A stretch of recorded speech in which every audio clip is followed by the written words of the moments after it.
Adakah anda tahu bahawa port USB yang tersembunyi di sebalik TV anda boleh melakukan lebih banyak daripada yang anda fikirkan?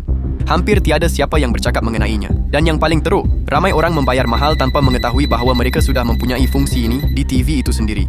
Tidak kira sama ada TV anda lama, dari tahun 2000-an, 2010-an, atau bahkan yang lebih baru dari 2026. Terdapat rahsia port USB ini yang boleh mengubah sepenuhnya cara anda menggunakan televisyen anda. Kebanyakan berpendapat bahawa ia hanya untuk pemacu pen, tetapi selepas saya mendapati itu, saya tidak pernah melihat TV saya dengan cara yang sama lagi. Tonton sehingga akhir, kerana apa yang anda lihat boleh menjimatkan wang anda dan menjadikan TV anda lebih berkuasa. Mula-mula, ambil pengecas dari telefon bimbit anda dan keluarkan hanya bahagian USB. Kemudian, pergi ke bahagian belakang TV dan palamkan kabel ke port USB. Sekarang sambungkan hujung yang lain terus ke telefon.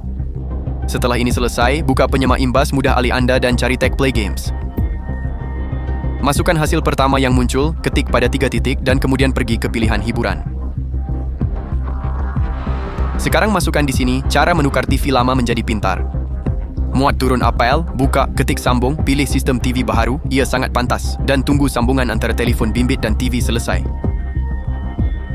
Sekarang datang bahagian yang paling luar biasa. Setelah semuanya disambungkan, sistem secara automatik mula mengecas pada TV.